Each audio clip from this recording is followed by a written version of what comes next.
I'm so angry at myself that I didn't finish this assignment. I'm so stupid. How could I forget? I never remember to do anything. I'm never going to be successful. Everyone probably hates me. I'm so ugly. I'm so annoying. God, why is anyone my friend? I don't deserve friends. I'm so stupid. Ugh. What you just witnessed there was a negative spiral that may look like something you've experienced before. The negative spiral starts off as a negative thought, triggered by a comment or an event that took place in your life. Then your mind latched onto it, beginning a sequence of unrealistic, catastrophic thoughts, making you feel hopeless, discouraged, angry, worthless, and anxious. So maybe you let it overtake you, too fatigued by the attack to fight back. Or maybe you tried to resist, but this flood of negativity pushed you right back to where you started, deeming your efforts worthless. I've been there so many times, whether it's a thought about my body or a friend cancels plans and I take it too personally, or I simply become too overwhelmed by my mounting to-do list. And so many times I've let it make me feel hopeless and powerless and altogether horrible. But the more I've encountered these negative spirals, the more I've gotten better at resisting them. I've trained myself to quiet my mind and subvert my energy, and now I'm much better equipped to deal with these spirals when they come up. So in this video, I wanted to share with you my 5-step process for getting out of a negative spiral and keeping these thoughts away for good. So without further ado, let's just get right into it.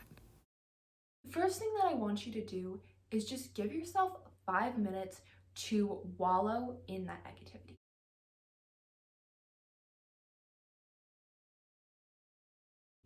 And I know this is going to sound counterintuitive, but listen, it is so important to let yourself feel your emotions. It is so important to give all of your emotions space, whether they are positive emotions, which are easy to give space, or which are negative emotions that are sometimes harder to give space. But you need to let them out. You need to let yourself express both emotions because both of them are equally important.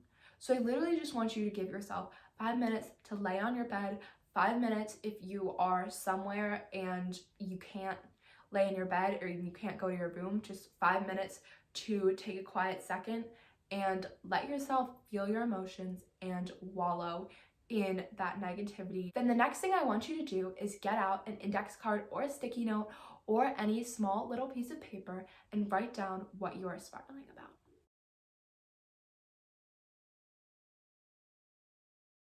This is so important because often when you are spiraling in your head and you are thinking about all of these negative thoughts, they tend to snowball and snowball and snowball and everything, and you feel like there's so much wrong. But then when you write it down on paper, you realize how small this struggle is. What is in your brain, somehow it just seems so blown up and built up, and it seems like it's this whole thing, and then you write it down on a piece of paper and you're like, this is way smaller than I thought. I don't need to have nearly this bad of a reaction to it. And the reason that I said use an index card or a sticky note instead of a whole piece of paper or a journal is because when you are in these spiraling states and I say here journal, first of all, it can be difficult and you can feel a lot of resistance toward that. But also you have that whole wide piece of paper to write down what's wrong, and it's going to tempt you to look for anything that's wrong and just write it down. It's going to tempt you to wallow in every single struggle you've ever had in your entire life. And when you have just a little index card, it forces you to focus on the problem or focus on the belief that is at the forefront of your mind. So I literally just want you to take out your index card, your tiny piece of paper. If you don't have that, just use your notes app, use Google Docs, whatever. But the whole point is I want you to write down or get out what you are struggling with so it's not brewing in your brain and eating away at you. And I also want it to be a small piece of paper so that you're not wallowing and looking for everything that's wrong and constantly just stacking things on top of each other and putting yourself in a hopeless, helpless mess. Your third step is to ask yourself, can you make a list of what you can do about this? Say, for example, you are spiraling about how you have so much to do and you have so much homework that you have to do, and you have to go to dance class, and you have to go to this club meeting, and you have to call your mom, and you have to order this thing, and you just feel like you have way too much to do. this would be a good instance where you can say, okay, I'm gonna sit down and I'm gonna make a list of what I can do about this. And it helps you feel more in control. It helps you get a better handle on the situation. It helps you find something that you can do about it. And it helps you take action so that you can get out of that spiral. So I want you to ask yourself, can I make a list of concrete steps of things that I can do about this? And if the answer is yes, I want you to make that list. I want you to take a deep breath. I want you to tell that spiraling thought to just leave you alone, and I want you to get up and start on that list. But I recognize that sometimes it might not be as easy as that. Say you're spiraling about your body, for example, and you are thinking so many negative thoughts about how you look and everything, you can't really make a list of things that you can do to stop that. It just doesn't really work that way. So in those instances, I would tell you to just distract yourself. Often when we are in these negative thought patterns, it's literally just that. It's a pattern. And we keep going around and around and around in that same pattern, in that same thought cycle. And we just need something to break ourselves out of it. So a great way to do that is to distract ourselves. Something that is really important when we are choosing these distractions is to make sure that they are a healthy distraction. And this will look different for everyone. But what I mean by this is don't indulge in a self-destructive behavior. Don't indulge in something that is going to make you feel 10 times worse. I want this to be a positive distraction, a healthy distraction, maybe something that even incorporates some self-care. So I'm going to dedicate the rest of this video to talking about healthy distractions that you can do when you are feeling down. The first thing on my list is to take a walk and just focus on all of your 5 senses. What do you see? What do you hear? What do you smell? What do you feel? Even what do you taste? And this helps you get out of your head. This helps you stop focusing on the thought that you are spiraling about. You are engaging with your body. You are engaging with the things that you are physically feeling. The next thing on this list, I'm surprised you guys didn't already see this coming because I literally talk about this in every single video, but putting on music. I encourage you to create a feel-good playlist, and whenever you are spiraling, to just put that on. I have this playlist on my Spotify called Manifest It, I Finessed It, and it's basically just full of songs that are full of affirmations that make me feel amazing and hype me up, make me feel like I can do anything. And often when I'm spiraling, it's because I'm feeling bad about myself or I'm feeling bad about how I look. And when I put on these songs, immediately my energy just shifts. I shift from this place of negative, needy, self-deprecating energy to literally feeling like I'm on top of the world. Besides the melodies and the beats of the music actually shifting your vibration, literally the words just drown out the words that are in your head. So put on some feel-good music. Don't put on sad music.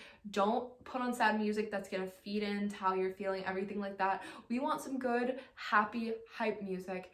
And I will link my Manifest It, I Finessed It playlist in the description because it just helps me so much. On the same topic of background noise, another thing that you can do to distract yourself is to put on a comfort show or put on a podcast. Like I said with music, these are both things that can help drown out the noise. You can have your comfort podcast on and you can just focus on that and listen to that instead of listening to the negative dialogue in your head. Or your comfort show, we all have that comfort show that just sets the vibe for us, and that can help so much when you are trying to shift your energy. My favorite comfort podcast is On My Mind with Jules because it just has such a cozy vibe and I always feel so comfortable when I'm listening to it. And then as far as comfort shows, I don't watch that much TV, but Gilmore Girls is a great comfort show because it just makes me feel happy and cozy and everything like that.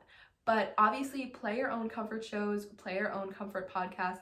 Those are just my favorite suggestions. And then also on that same topic is to read. Reading is amazing. Reading is also something that gets you off your phone, that gets you off screens, that gets you off devices. And there's actually scientific research proving that when you read, it helps relax you and calm your mind. So when I'm spiraling, I love to pull out a book and just read a few pages. This next suggestion is pretty much a whole category of things, but just doing something that takes a lot of focus so your mind isn't wandering. And I just talked about reading. Reading is something great that takes a lot of focus, but also doing a mind game, doing a memory game, doing a word puzzle, doing a Sudoku, doing a math puzzle. Those are all great things that you can work on to get out of your head, and you are shifted into focusing on solving the problem at hand, solving the math problem, solving the word game. And I really find this helpful. When I'm spiraling, sometimes I will go on Wordle and play that. Or the New York Times also has a game called Spelling Bee, which I love to play. And finally, sleep is a great distraction. Honestly, if you can, I would recommend when you are spiraling to just go to sleep or just close your eyes. I would say that I spiral the most when I'm tired, and if it's at night and I can feel myself start spiraling, I'm like, yep, I'm tired. I need to put away what I'm doing. I need to just go to bed, sleep it off, wake up the next morning, and be okay. But also, if you are spiraling during the day, just take a nap. Give yourself half an hour to just sleep it off, let your mind refresh. So those are all my ideas for healthy distractions that you can use. But before we end off the video, I just wanted to give a little disclaimer.